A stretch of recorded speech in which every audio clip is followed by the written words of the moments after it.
All right. Thank you all for joining us. Good afternoon, everyone. Welcome. Bienvenidos. For those of you who want to continue in English, please stay put.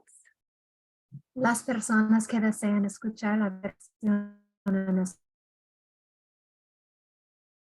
español, por favor, elegir el idioma oprimiendo el botón en forma de círculo donde dice español en la parte inferior de la pantalla.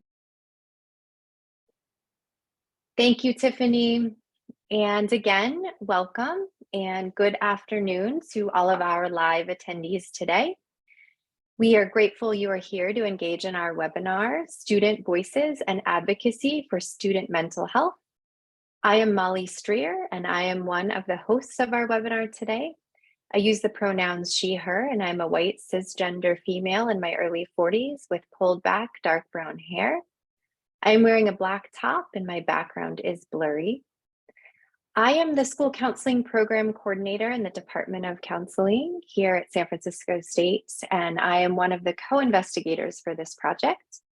I am working alongside the project's primary investigator, Dr. Julie Chronister, who is the coordinator of our clinical mental health counseling program, and my co-investigator, Dr. Tiffany O'Shaughnessy, who is the coordinator of our marriage and family therapy program. I would like to introduce and thank our graduate assistant, Chinui Egwe, who is supporting our technical aspects of our webinar today. And I would also like to thank our other project assistants, Christina Cabiles and Shirley Sang, for their ongoing support.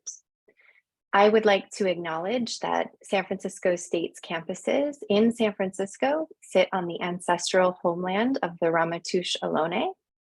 We further acknowledge that we work on the ancestral lands and waters of many other Indigenous peoples and nations in our field work in the Bay Area and around the world. We are committed to ensuring this webinar is accessible to our audiences.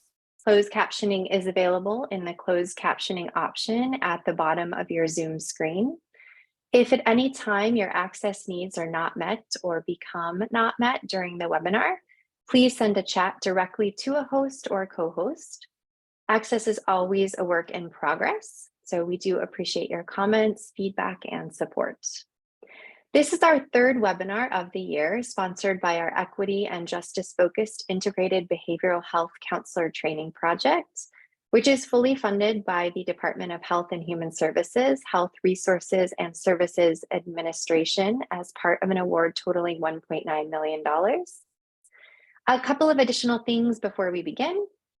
If you are one of our HRSA stipend recipients or are interested in receiving continuing education units for your attendance today, please pay close attention to the announcements provided in the chat for sign-in and evaluation links.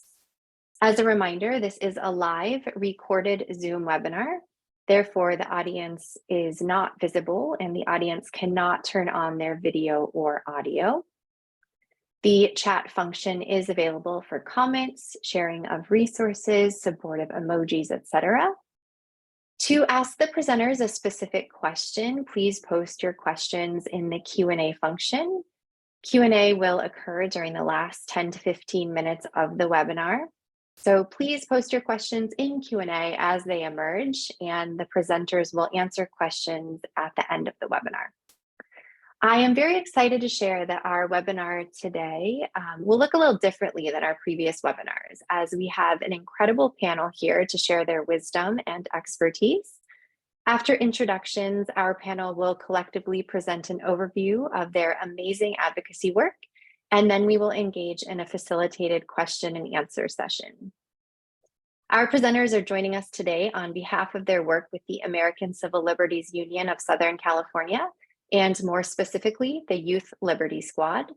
Guiding this work, important work, is Dr. Amir Whitaker, who is Senior Policy Counsel for the ACLU and the founder and director of Project Knucklehead, which is a nonprofit serving thousands of underserved and system-involved youth through educational, music, art, and mentoring programs. Dr. Whitaker is an incredible advocate for youth, justice, equity, and mental health, and I would like to express our gratitude to him for organizing this panel. It is with great pleasure that I introduce today's presenters, Alicia Boone, Elizabeth Simon, Amanda Ariano, and Dr. Amir Whitaker. And with that, I would love to open this up for each of you to briefly introduce yourselves and we can get started.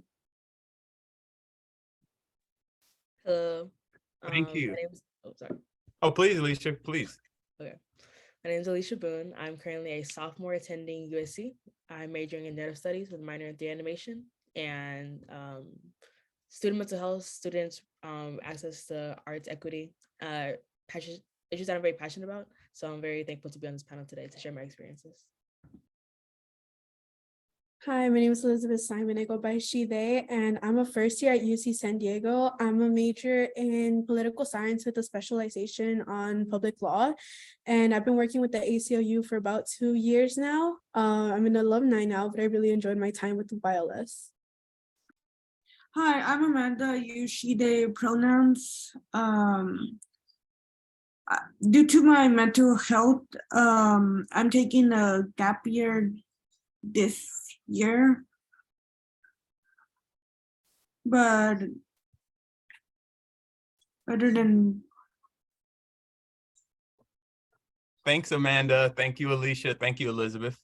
Greetings, everyone. My name is Amir Whitaker. I'm a policy attorney with the ACLU of Southern California, and I've had the great pleasure of working with these students over the past few years, and really to just elevate their voices, because as you'll hear today, they speak a lot of very powerful and they speak very honestly, and our Youth Liberty Squad has been driven by their passion about this issue specifically with mental health. And we have a slide presentation that we'll make available for you all afterwards as well. More just a little bit about our Youth Liberty Squad. So ACLU, we're an organization, the American Civil Liberties Union, that have existed for over 100 years now. Last year was actually our 100-year anniversary, but it wasn't until 2019 where our ACLU of SoCal actually started our Youth Liberty Squad to really just engage youth, to empower students. And we've worked with students from over 50 schools. We have bi-monthly meetings. We've expanded all over the state. So we're in Northern California as well. We do Know Your Rights workshops, advocacy at the school district and state level, which you'll hear about today. And we have an Arts Justice Council where students are engaged in artivism as well. So this issue of student mental health and access to counselors, access to social workers and therapists and school-based mental health support has been on our radar from the very beginning. You know, as this chart shows here, California is one of the reddest states on this map because it has the third highest student to counselor ratio in the nation, meaning our students are among the least likely to have access to a school counselor or mental health support. And some of you as professionals are likely to have the highest caseloads. You know, it's very common for me to meet counselors and others with over 1,000 students, serving over 1,000 students. And even those only serve 150 students, which is the recommended ratio, still could use more support, right? Our students could definitely use more support. So this is why we fight for access to mental health and counselors as a civil rights issue, because when our young people don't have support, they can't succeed academically. And we've been working with the California Association of School Counselors and California Association of School Social Workers, school psychologists, and others. And as that bottom left-hand screen shows, it says all students deserve access to a school counselor. It is their civil right, and that is what we fight for as a civil rights organization. I want to pass it to Alicia to describe the graphic here that was actually created before the pandemic started. Yes, so as you can see on this visual, there's a lot of phrases and sayings that kind of represented what people felt, students felt before the pandemic, and also tied to what they felt during the pandemic and after the pandemic. Like some of the statements say, like, I can't do this, my grades are slipping, too much homework, which kind of stresses the importance of mental health even before the pandemic, because a lot of people think that just because of the events and events that transpired during that period, that's why this push is so big. But students had these issues long before the pandemic, long before it was even a thought of pandemic and stuff like that, just because of the fact that mental health within students has never been regarded as very seriously. There hasn't been a lot of talk, funding about it, stuff like that. So there was a lot of students that were silenced with their issues because of the lack of importance of it. But that's why it makes it even more important for us to be here, for us to be in these discussions, having discussions to further the importance of it and how important it is, especially after, events like the pandemic and other social events have happened within the world. Thank you for that, Alicia. So as my background says, State of Student Wellness, and in this report that we published earlier this year, which we'll provide the links to, we referred to it as, it was a crisis pandemic, and now it became a state of emergency, because of the pandemic and different things. So, and you all know that very well from experience, from personal and professional experience. Just sharing a few news headlines here from, the Children's Hospital Colorado declaring a state of emergency over kids' mental health. The bottom headline shows that schools are struggling more as students are struggling with behavior and different types of issues because of the pandemic, so like different forms of anxiety and trauma from the pandemic, but also some hope in the headlines that the California increased funding for student mental health. But as the stories demonstrate, that's not happening fast enough. Before we dig in, I wanted to share one of our student stories. This was actually before the pandemic as well. Our student Angelina, she joined the Youth Liberty Squad to do this advocacy specifically. So Angelina created this campaign called Break the Stigma. And as she says, quote, "One of the main reasons I applied to YLS was because of the work you guys did regarding mental health. This topic is to my heart. During my sophomore year, there was an incident my family and I unfortunately witnessed. Following that, my mental health really took a fall, and I began suffering from anxiety. I was lucky enough to have a counselor to just sit and listen to me, to all those pent-up feelings I was dealing with, what happened, stressing with my rigorous course load, feeling isolated from my peers. It was after talking to someone that things did start to get better. I definitely feel less alone." And Angelina created this art as well right here that you can see that says "Break the Stigma." And we passed out these stickers to hundreds of students. And I want to pass it to Amanda to read the rest of Angelina's quote. Thanks. I was fortunate enough to have a school counselor who cared enough to listen. Anxiety is still a part of my everyday battle, but my mental health is so much better than it once was. But after having my own experience, I realized I had like this empathy for others, and I kind of had like this sixth sense for people who are struggling. I realized that so many people in my community suffer from mental health issues, but because of that stigmatization, particularly in my community's case, that traditional Hispanic mentality of keep it to yourself, machismo, no one needs to know your business, so few really do reach out. I know so many people who self-medicate with drugs, marijuana, vape, and violence, etc., because that's how they cope instead of asking. Thank you for that, Amanda. Yes, and as we'll talk about today, stigma is one of the biggest barriers, and as you all know, that prevents students from accessing services. But we did a survey and asked what were the things specifically contributing to that stigma, and we'll share that as well. And thanks again, Amanda, for reading that. And now I want to share first a short video that Amanda shared or created, and then a news article that she was featured in earlier this year. You can see the picture with Amanda to the right on CBS News with her mom. But first, we want to share a video where Amanda shares more of her story.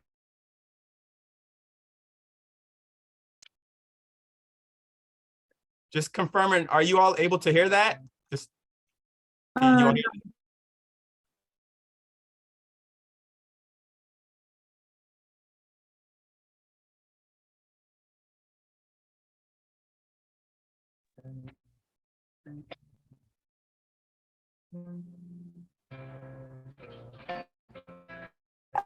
I don't think you can hear it. Oh,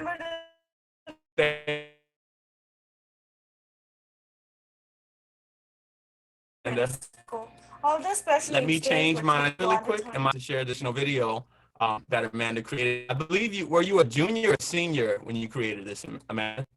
I was a junior. You were a junior. Cool. All right. Without any further ado, it should work this time.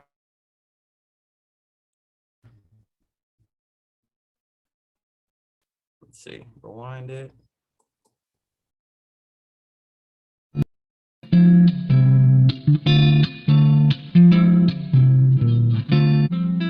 I remember that when I was in middle school, all the special needs students were taken to the school auditorium every morning and every afternoon before school started and after school ended to wait for the school bus to come, as well as to be taken to a classroom during certain days of the school, only to do kindergarten level activity. At the beginning, the school staff wanted to do the same to me, to segregate me the same way. But as a result of my mom not letting them do it, I was taught more about ways to advocate for myself and for my community. Our culture, it's upsetting knowing that there are people that hold hate towards Latinos.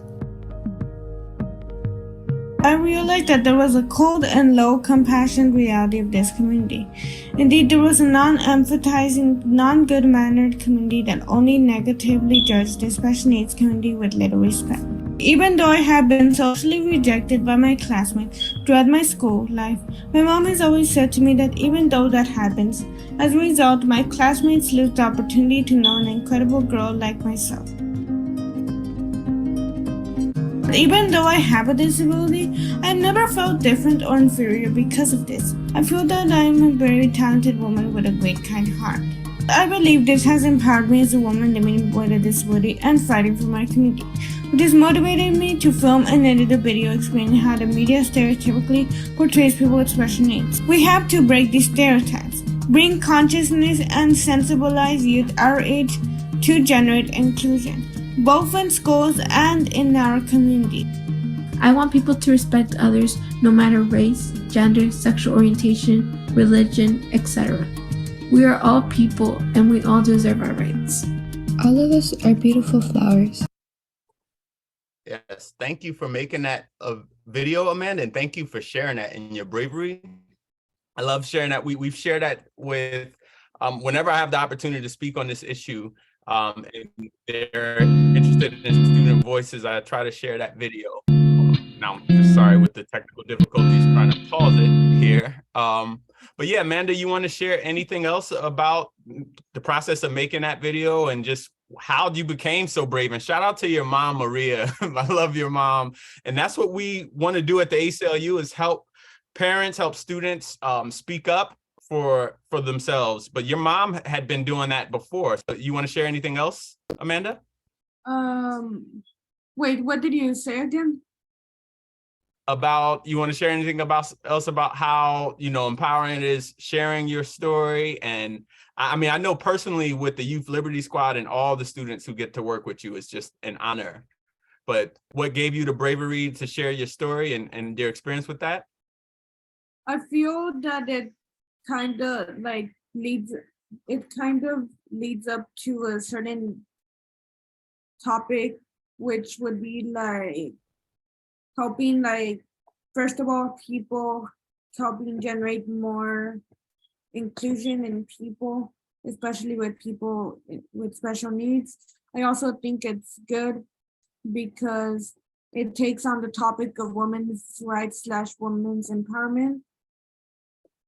Absolutely. Yes. Thank you for that. And thank you for being a voice for yourself, because when you speak, that creates bravery in other students as well. Because I know on these topics, some people, even adults, are afraid to speak out about it. And we really appreciate you for this article here. And we're going to read some of the text from it really quick. And the link is included in the PowerPoint, which we'll share as well. But the article dug deeper into it and interviewed Amanda's mom and others. So I'll start to read some of the quotes from the article. It says, Amanda felt a heavy weight pressing down on her chest. It was May 2021, and the teenager struggled to breathe. Maria rushed her 17-year-old daughter to a pulmonologist. Amanda has cerebral palsy, autism, epilepsy, asthma, and a heart murmur. With COVID on the prowl, they couldn't be too careful.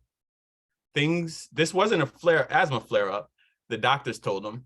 This was anxiety. Sitting in a jack-in-a-box near their home in Boyle Heights last month, Maria's eyes filled with tears as she searched for the words to describe watching her normally gregarious daughter struggle. It makes you feel very powerless, she said. Many California parents know this feeling well. 2 years into the pandemic, our children are in pain. Rates of anxiety and depression have shot up so quickly that several national leaders, including the U.S. Surgeon General, have issued urgent public health advisories. School-based therapists report long waiting lists and an increase in fighting and behavioral issues. Emergency room doctors say they're also overwhelmed by the number of children coming in after trying to harm themselves. On top of this, the state is facing a shortage of mental health providers. So this article, aside from giving the specifics about Amanda's story and how it impacts her mother as well, how it impacts parents, talked a bit about the whole landscape that I'm sure you all are well aware of. I want to pass it to Elizabeth to read some more of this article, if she's available. Yeah, so in this part of the article, they talked about Amanda's mental health and the way she struggled with it during virtual learning. It says, always a strong student, Amanda grew increasingly frustrated during virtual learning. Sometimes a shaky internet connection booted her out of Zoom class. Other times, teachers were hard to understand. I don't know what I can do to calm myself down, Amanda told her mother. Maria would see tears in the long lashed brown eyes of the daughter she'd always known to be creative, happy, and resilient. She'd pull out photos they'd taken on pre-pandemic outings. It won't be this way forever, she tells Amanda. One day this will end. Amanda tried meditation and exercise, but she lost herself in video games, playing Roblox until her hands hurt. As the months wore on, Maria saw the toll on her daughter's self-esteem. On December 18th of 2020, Amanda sent an email to a teacher apologizing for missing certain assignments. I felt very embarrassed, she began. For months, she explained, I had felt constant headaches and I have felt very dizzy. I've been extremely fatigued. Never since I started school have I ever missed assignments without finishing them. I have always been a good student, but in this moment with the pandemic, my life has been impacted in many ways, especially with distance learning. Her teacher reassured her, you are an amazing student that inspires everyone you meet. And like many students have a lot of like stories very similar to Amanda, but I'm just glad that Amanda like persevered. Yes, thanks for reading that, Elizabeth, and agree. We're glad you have persevered, Amanda, and like your teacher said, you are an amazing student. And share. Oh, you want to share anything else, Amanda, before we go on? No. Cool. So just before we dive deeper into our actual report and our survey that we did to students, we just want to give a big overview of our campaign over the past really 2.5 years. Specifically in response to the pandemic. So first in April of 2020, we did our first student wellness survey, and we partnered with the California Association of School Counselors. This was leading up to the first Student Mental Health Week in California, which the California Association of School Counselors sponsored as well. And with that, we submitted a letter, which we'll read a bit from today, to the governor as well. But we also submitted petitions. We testified in the our students rather, right? Our students testified in the California legislature, met with the State Board of Education, met with the California Department of Education and others about this. And then we eventually published the findings in a report this year. And I'll pass it back to Elizabeth to share a little bit about the whole campaign and how the data collection process. Yeah, so during our campaign, we actually got many responses from over 600 students, which came from about 50 different districts throughout California. And a lot of the responses that we got were like, the way that students felt and like how the entire pandemic affected their mental health. So in the picture here, it to the left side, it shows like the ways that students were affected, not just like during the pandemic and during virtual learning, also the way that they had felt at school, because mental health wasn't just something that came out of nowhere when the pandemic suddenly hit. So here in the sorry, I cannot zoom in, that is really small. But then you talk about how like when they were at school and in person, like there was often like things in the back of their mind that would distract them from their schoolwork, like problems at home or like finding trouble getting teacher assistance or like getting help from like school counselors, and there being too many students assigned to these school counselors. And like on the contrary, when they would be at home, they would miss their friends and have like different mental health issues that like they were really struggling with. Yeah, Thanks for that. And Alicia was actually the artist behind that, and she'll share more about it later. That was, we had our first student mental health is a civil rights arts contest, and we received over 40 submissions from students all over the state. And Alicia is the great artist who won the contest there. We also submitted a letter to the governor and state superintendent, Tony Thurman, who was reelected this week, right? And campaigned on the issue of student mental health. But when we submitted this letter to him, he was not actually in the same place. And we made some of the demands that he eventually implemented. And I want to pass it back to, I think, Elizabeth, to read a little bit from this letter. Here's a quote from the letter here. Yeah, so as I was saying earlier, so we got a lot of different responses from students throughout the state, and some of that we asked them to describe the way that they had felt during the pandemic and during virtual learning, and a lot of them felt a lot of different but like unpleasant emotions. So like the ones that stood out the most would be like they felt bored, they felt lonely, sad, tired, uncertain, horrible, and like these are a lot of the way that a lot of students, probably not just students, but a lot of people felt in general. But the way that students were affected was like affecting their education as well, and like their mental health. But yeah, to the left side, it shows like all the different words that students are describing that they felt. Yes, thanks for that. And we asked them just in one word, and you can see they had a lot of words. The letter was signed on by over 30 organizations, the California School Social Workers Association, California Station of Student Councils as well. Students are very involved in this issue. The Dolores Huerta Foundation, Community Coalition, and students from over 60 schools also signed on to the letter. You can see Alicia's name there as well when she was, I believe she was a senior that year. We've included the link to one of our students giving testimony about the issue. We don't have time to share it today, but if you're interested, you can check that out. This was during the pandemic, and Anthony's now at Columbia. But we got to meet with the State Board of Education and have students share their experience and their stories as well.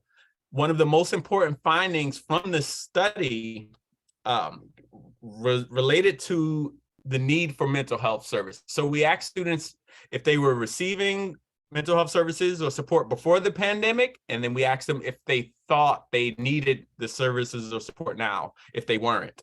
So 22% of students indicated in blue said that they were receiving mental health support before the pandemic. However, an additional 32% of students who were not receiving support said that they could use mental health support. So combined, these two percentages represent over half of students could need mental health support because of the pandemic, according to our survey. We also asked students to rate their pre-pandemic wellness compared to their current wellness. And now we know pandemic has had this impact on students, but if you recall back in May 2020, we were all just talking about, the economy and schools reopening and just getting back to normal. No one was really checking to see how people were doing and how students specifically were doing. But the blue indicates that the ratings of mental wellness, which we defined in a survey for students, and we like to talk about mental wellness, be more inclusive of the social emotional support and just total holistic wellness that students need. But you can see, all students rated their wellness at above 8 before the pandemic. And after the pandemic, it was a very different story. Almost half as much rated it that high. But a lot of students also rated their wellness on scales between 1 and 5, which are pretty low, stressful levels. One of our students did an interview with the Hechinger Report, which we included the quote and the link to the article as well. But Catherine shared that, quote, "We're going to be online for the whole fall semester. I feel like it's the best course of action. For me personally, I suffer from anxiety. So just knowing that I might be around someone and come home to my mom who is recovering from medical procedures, and then my elderly grandma, and then thinking about, did I disinfect this? Did I disinfect that? But touch this or that, right? Taking us back to how things were. But Catherine wrote this op-ed and blog, which we included in the PowerPoint as well, that asked, that shared her perspective on, mental health access a year after the pandemic. So you can see the headline, it says, even in COVID, student mental health is still not a priority. And this was last year we published this when we delivered our petition. And Catherine includes a quote there where she says, quote, as a student, I feel like mental health check-ins between administrators, teachers, social workers, counselors, et cetera, and each and every individual pupil should be a mandatory along with a period of rest. So let's get some responses in the chat or in general, if you agree that every student should have access or the opportunity to have a check-in with some adult on campus. Now, I know in practice, the staffing, especially in California, is very far from being able to support that, but we can dream for that and we will continue to fight for that. All right, now here I want to pass it to another student to read. I believe, is it Alicia's gonna read these quotes? Yes. Okay, I can go over them. So Direct basically, quotes about their experience. I'm sorry, go ahead, Alicia. Sorry. Basically, these are a few quotes from students about their mental health challenges. For example, I've gone through incredibly intense depressive episodes. I've never had anything lower than a 3.4 GPA. And starting the semester, I struggled, so I'm currently put into classes. And other responses as of my anxiety has been up so much, I get more anxiety attacks now than ever. Before the pandemic, I'd barely had any anxiety before COVID, and now I'm used to it. I think during the pandemic, obviously rates and anxiety in everyone went up, but especially for students, considering we already had all that weight on us, especially for me, I was a senior. I was like applying for colleges and whatnot. Oh, I don't think about that. Anyways, just having to balance the stress of school and personal life and this deadly disease that's literally knocking on our doorstep. It was a lot for anyone to take on. School or no school, just living with seeing the results of it, how it affects people's lives permanently, stuff like that. So because of that, it just kind of pushed this movement further, if anything. Like Elizabeth was saying, like mental health, the importance of student mental health did not arise from the pandemic. It was pushed because of it.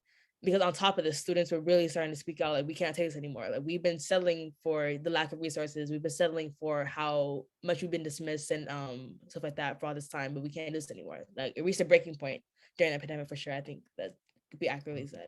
And these are just some of the feelings and emotions of some students during the time, rather than mental health, and trying to balance school as a result. Yeah, thanks for that, Alicia. And Elizabeth, do you want to read one of these quotes? There was a quote shared by a 10th grade student in San Diego Unified. A traumatizing event occurred during the pandemic where my ex tried to commit suicide and I couldn't do anything to help because we were early in the pandemic and in lockdown. So aside trying to take care of themselves and like their own family and like their own health, they also had to think about the mental health of somebody that was very close to them, nearly losing them. But I did also want to share that one of these quotes that Alicia read was actually mine. When I was a junior in high school, my mental health was terrible and I struggled a lot with it. I was very fortunate to be able to receive help because my parents were very supportive and they found me therapy through my Medi-Cal. I'm doing a lot better now, but at that time, it was like the lowest point in my life. Yeah. Thanks for sharing that, Elizabeth, and thanks for sharing your witness and sharing this anonymously. We asked students anonymously to share their experiences, and Elizabeth just shared recently that she shared this quote. And we never know what students are going through, so it's really important to just support them. And I noticed when even administering this survey, some students, like you can see there towards the bottom, wrote almost an entire paragraph. Some students literally just poured out their soul and cried, and some thanked us at the end and said that no one had asked them how they were actually feeling and how they were actually struggling. I'm going to pass it back to Alicia to read some more of these quotes. Yes. One states, I become severely antisocial and get really bad social anxiety when talking to anyone new, even online with family members like cousins and grandparents. Another one states, feeling useless, struggling through things myself, and my grades are going downhill real bad, and I still don't care at this point. I find it pointless. Another one states, I'm more quiet now. I don't really like to talk or speak up. I get anxious when someone calls my name like a teacher through Zoom. And I think this kind of represents the social impacts that the pandemic had on student mental health and just student interactions with others and whatnot. because obviously not speaking to someone face to face for, you know, at least a year minimum would affect these kind of things, people's social skills. Going back into public when schools opened up again just was an entirely different experience, especially with masks and stuff like that. So these kind of represent the types of social dynamics that change due to the pandemic, and how, because of how important social connection is for humans in general, how it's impacted the student mental health. Exactly. Mm-hmm. Thank you. And what that student shared about the really bad social anxiety, it's almost like one of the main impacts of the pandemic that we're all, even adults, we're still struggling. I noticed myself, you know, just reintegrating, and we have to give ourselves that grace and that patience, and we really have to afford that to our students and young people. Alicia, you want to share more some about the quantitative numbers that we students to check off the different experiences that they had last year when we administered the second survey in 2021? Yes. So the highest percentage includes feeling overwhelmed or lack of motivation, which is sad to start, because of the fact that those are two things that definitely tie into schoolwork. Having lack of motivation means that you're going to decline your classes. Feeling overwhelmed because you're declining your classes is a repetitive cycle that kind of students get stuck in, especially when their mental health starts to decline a little bit. And it doesn't benefit when one wants to better themselves, because they're just like stuck in this like loop of, I need to do this assignment, and then there's another assignment added on that. So it's kind of like this endless cycle. But other percentages include emotional meltdowns or breakdown from stress from being overwhelmed, which is 60%, feeling depressed or panic or anxiety attacks, which range in the 40% range. And unfortunately, toward the end, having suicidal thoughts, talking with a friend about having suicidal thoughts, or engaging in self-harm activities, which are less than 20%, but are still obviously important. Basically, this chart just kind of represents what students were feeling in April 2021, but continue to feel to this day, because these issues just don't go away, especially without the lack of access and resources to mental health opportunities in schooling. Because one thing that Elizabeth says, that she was very lucky that her parents were able to get that for her. However, one thing that we need in schools are very accessible, talked about, less stigmatized mental health resources to decrease these percentages. Mm-hmm. Yeah, thanks for that, Alicia. And when this chart or this data rather was really shocking to me, because our first time we did the survey in 2020, we didn't actually ask about behaviors. We asked about feelings, emotions, and state of mental health. But here we ask, like, well, you know, are you missing school? Are you engaging in self-harm? And the fact that almost 40% of students said they had at least one day didn't attend school because of their mental health, and almost 2% of students had suicidal thoughts. 1 out of 5 students, you know, this was very troubling. We also asked students, you know, how has the pandemic impacted you? Over 66% of students said it impacted their mental health, so anxiety or stress. 58% of students said it impacted their physical health, whether it's weight gain or eyesight. I mean, I can attest, these are COVID glasses. I didn't have glasses before COVID. Over half of students said that they feel burnt out right now. And my talk with educators and your experiences probably reflect the fact that you felt burnt out too. We as advocates felt burnt out. Parents felt burnt out. But we were seeing situations in schools where students were still being held accountable. Like Elizabeth and Alicia might remember, you know, we almost submitted a letter to the College Board because of the AP testing and the stress that was causing on students during the pandemic, where they were still testing and expecting them to pass, and expecting the same with all the learning loss. And we've now seen the test scores of the impact of that. Over 51% of students that they were overwhelmed with virtual learning and had limited time for self-care. List goes on. So these were direct behaviors and impacts we were able to measure. But we also did a survey to counselors, and this was actually data we collected over in our work with the California Association of School Counselors. This was included in the report as well. We asked the counselor, if your caseloads weren't so high, what would you do? What kind of services or support would you provide? Because we wanted to use this as an advocacy tool to advocate for more counselors and more mental health professionals, so the caseloads could be reduced. So the most common, provide deeper supports or interventions to certain students. Over 90% of counselors said that. Second was provide additional school-wide prevention and intervention strategies that benefit all students. Develop programs to promote parent and student awareness of issues. Fourth, conduct self-care. 60% of counselors said that, and that's really important as well. But counselors also said they assist more with special education, offer short-term mental health counseling, and just do other things that you all are trained to do, but often don't have the opportunity to do extra administrative stuff or high caseload. So just know that students and advocates are fighting for you to be able to better conduct your job, to have a better work environment conducive for student support. So sharing now some data that also the trend started before the pandemic, but the pandemic really exacerbated this. And this is from a Children Now report where they looked at some statewide data in California that showed the suicide rates for students has increased, for all, but especially for Black students, which you can see here indicated by this purplish line. The Black student rate, from 2014 to 2020 basically doubled. And here we have a quote from one of our students, Destiny, who I was talking to today about college applications. But I'm gonna read it from EdSource. It says, for Destiny Taylor, a junior at Middle College High in South Los Angeles, the low point came in 2020. Her mother, a postal worker, and her stepfather, who works at an oil refinery, were both working full-time in person, which left Destiny to care for a 2-year-old brother all day while she's in learning. One morning, taking a timed English test when her brother started crying because he needed a diaper change. At the time, Destiny tended to the howling toddler and hoped that she wouldn't fail the test. Her grades did in fact drop during remote learning, which only exacerbated her feelings of despair. She had hoped to attend a top-tier college followed by law school, but that dream seemed to be fading as the pandemic wore on. One day, when returned in-person instruction, I was stressed out grades and I started crying.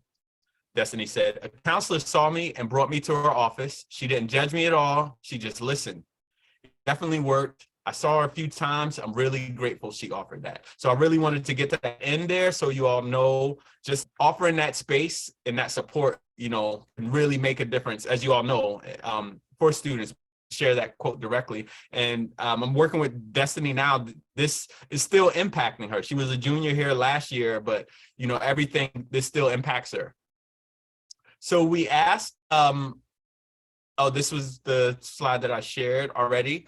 For time's sake, I'm gonna go through some of this so we can get to the Q&A section. But we also asked, students, if you were very sad or stressed, would any of these things stop you from talking to a counselor or therapist? And we gave a list of things that could be what we know as stigma barriers, right? Because we've heard some of these things from students, and we also gave them space to write in any other stigma barriers. So the most common reason why students said that they wouldn't talk to a counselor or therapist was that their parents might find out. Over 30% of students, 1 out of 3 students said that was the fear. So that's a real fear. I know my niece specifically had a situation in her senior year where her counselor had been seeing symptoms of anxiety and was talking to her mom, the parent. And I still remember her mom told the counselor, that my niece was suffering from anxiety or could have some anxiety. And the mom responded by saying, oh, mental health, that's a white people thing, right? So in certain communities, stigma, all communities face some sort of stigma with mental health, for sure. But communities of color may face more stigma. The second most common thing was that the counselor or therapist wouldn't understand. And that's a barrier that they can overcome. Sometimes the students won't even seek help because they think the counselor won't understand. But we know you all are trained to understand. And even though there could be cultural barriers, a different thing, but you all are trained to build bridges. Good thing is the third most common response is that students said nothing was stopping them. So, about 28% students said there's no stigma, nothing stopping them. But other students said that they fear that, people would think there's something wrong with them, quote unquote. And that's that traditional, that mental health, that you're broken or something is wrong with you. When the reality is we all could use some mental health support, right? And then a lot of students said they wouldn't know where to go for help. Almost 20% of students didn't know how to seek help. So after we found this out in our study, we actually, Angelina created this Break the Stigma campaign before we even asked about it. So it was inspired by bravery, but we created a resource for students, which you can all find at myschoolmyrights.com, and the link is included in the PowerPoint as well. But we created a Know Your Rights resource that addresses some of those stigma issues specifically, right? About their right, their limited right to privacy, and different things, and how can they find out about the supports they receive in school. So we encourage you all to share and disseminate those resources as well to help students understand their right. Also about the fact that students now can have mental health days in school, right? Because of the law that was recently passed, students can take a day off from school, 3 days for mental health. Now we find ourselves back at this graphic here. Before Alicia describes her art on the left, I want to describe, well, actually, Alicia, you want to describe the art on the right as well, because it relates to why you created the art on the left. Yes, sure. So I created this art for a contest that ACLU was holding called the School-Based Mental Health and Civil Rights Contest. And basically what I wanted to represent with this was kind of a representation of how I felt going into the pandemic, because it was like a double-edged sword for me, because I preferred inline learning, but I also preferred being safe. So I understood, but it did take a toll on my mental health and my grades. And it was just kind of like, I went into school happy. I clicked off of school unhappy. I mean, I went into school unhappy and I clicked off of school unhappy as well, just because of the fact that like I said, I miss my friends. It was like, I also was watching my little brother primarily during school while I was in school as well. Or just seeing my brother try to do online schooling, because my brother also has autism and he definitely excels more in in-person settings, and just he wasn't getting the same education that he was in school and the same accesses and resources. And as some of my quotes say here, access to, social interaction with peers, after school opportunities, just as to pretty much put my life on pause. I was like in volleyball and part of the environmental club of my campus. That really made me happy. So it was really hard to transfer everything online. Like a lot of things we had to let go because of the change to being virtual. And that just negatively impacted me and my mental health. But one thing that has always made me happy and that I do in college now, luckily, is art. And that's kind of how I got involved with the ACLU, is advocating for arts classes and arts courses, arts curriculum in low-income Black and brown areas, just because there's often a lack or none of, like in my K-12. At my high school, middle school and high school, Fauché, there weren't any art classes. So I did a petition for them along with my friends. We got over, I forgot how many signatures, there's a lot. And we were able to partner with a local community college in order to get after school art classes, but that's just a temporary solution because not everyone has accessibility to after school art classes. Like I said, some students have to work jobs to help support their families, babysit, and take on like bigger expectations than they should. But the art on the right kind of signifies that, in the sense of the importance of arts equity, arts education in schooling, just because it's an outlet. It is a form of mental health. It is a resource for mental health. Because I know I drew probably the most I ever drew when I was during the pandemic, being virtual, because I had more time to, in a sense, because I was like next to my materials versus being at school when I was away from them. So it's definitely something to help me get through the pandemic, and something that should be more implemented in schools as a way to have an outlet and to express ourselves. Yeah, thanks for that, Alicia. Is a brain, right? Like you see half of it is like a palette with painting and half is a brain. And that was another sticker that we also gave out to students. So some other art before we jump into the Q&A. Elizabeth, you want to describe what these students submitted in their art? Yeah, so these are some of the other artworks that were sent in from the contest. And the one on the left is describing like different types of like mental health issues that they were struggling with. So oftentimes like people assume that like mental health automatically goes to like depression or anxiety, but here they talked about how like there's different things that they are like dealing with. So like anorexia or substance abuse, or like the trauma that they've endured. Yeah, so these are just like other things that students were struggling with during the pandemic and with their own mental health. And as for the picture on the right side is a self-portrait that a person drew of their own self-image. So this is them looking at themselves in a mirror and the way that they saw themselves. like nearly basically saying that they didn't recognize themselves anymore, like that this imagery is like what they thought that they look like and how they felt on the inside. Thanks for that. And I love that quote in the middle to the left where it says, it's okay to not be okay, right? And that's the space we have to create in our schools and in our communities so that students feel comfortable talking about these issues. All right, so one of the last things we want to share is the response that we received from students when we asked them, what would you like to see changed in your school? So Amanda, you want to share some of these? Yeah, we need school social workers and more counseling groups. Far too many of our youth need an outlet. I don't know if this is already an option or not, but an inbox where people can write what they need help on, mental health or academic, and receive an answer from the counselors through a letter or other form of response where the student doesn't need to see the counselor face to face. I know a lot of people who get nervous around teachers and counselors, and that would refer to vent their problems without having to speak to a counselor or teacher in person. I would like to see more resources available for students regarding their mental health. For academics, a peer tutoring program would be helpful.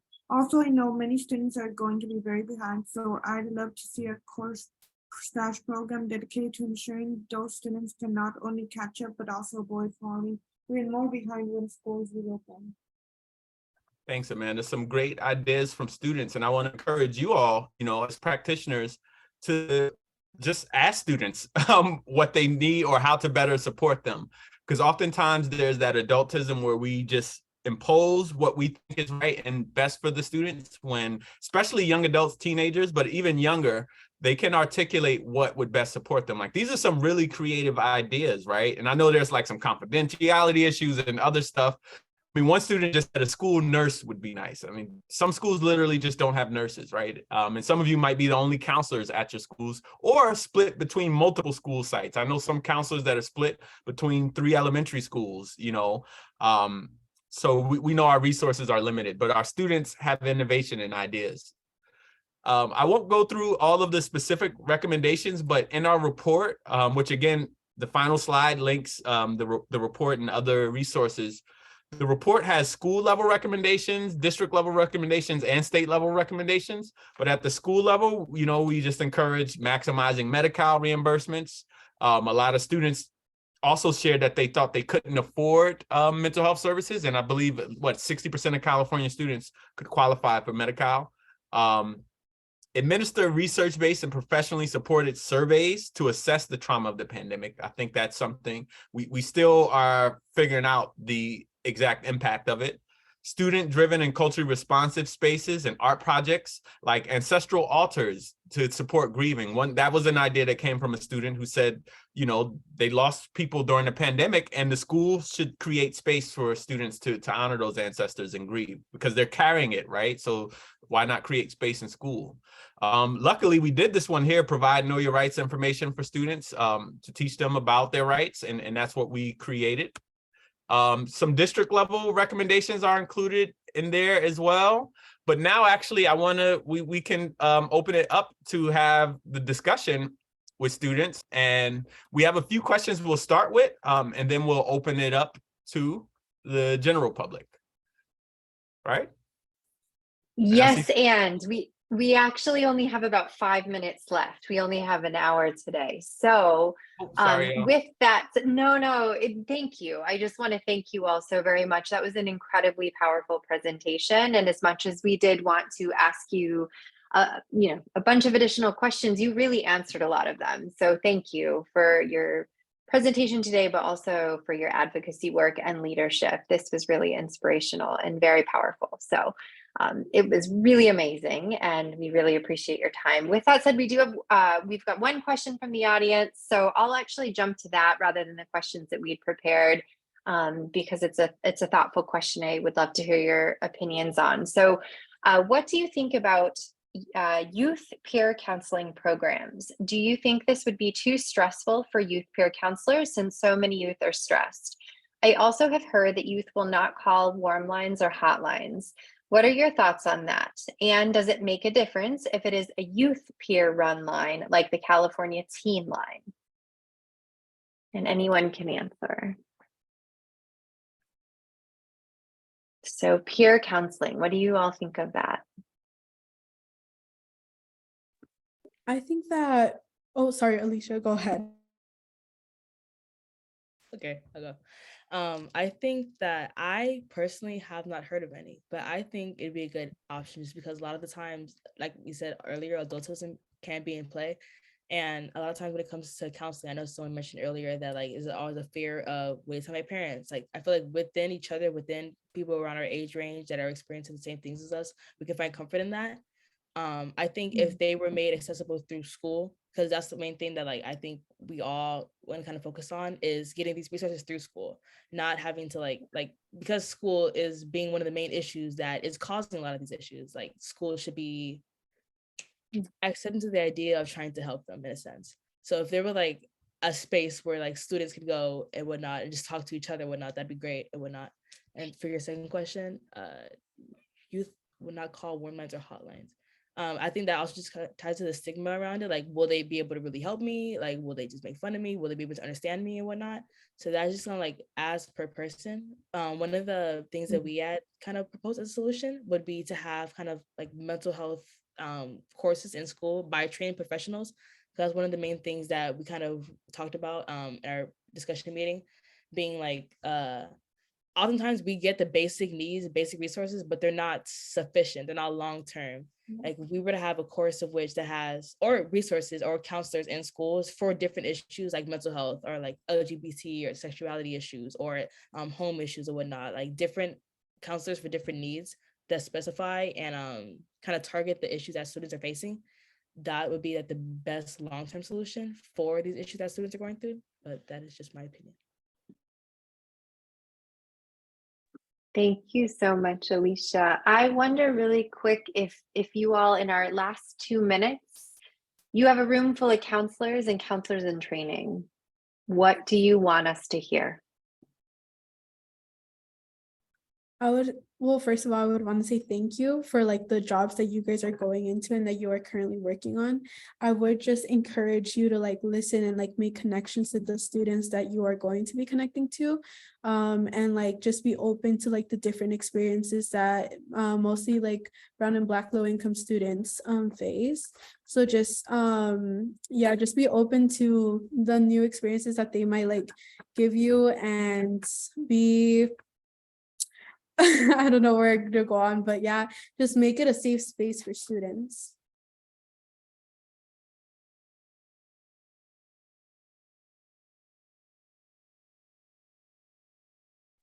Amanda, do you want to add on? What's the question again? You have, so the audience is full of counselors and counselors in training. And so we're just curious what you would like us to hear. What do counselors need to know? I feel that for counselors, that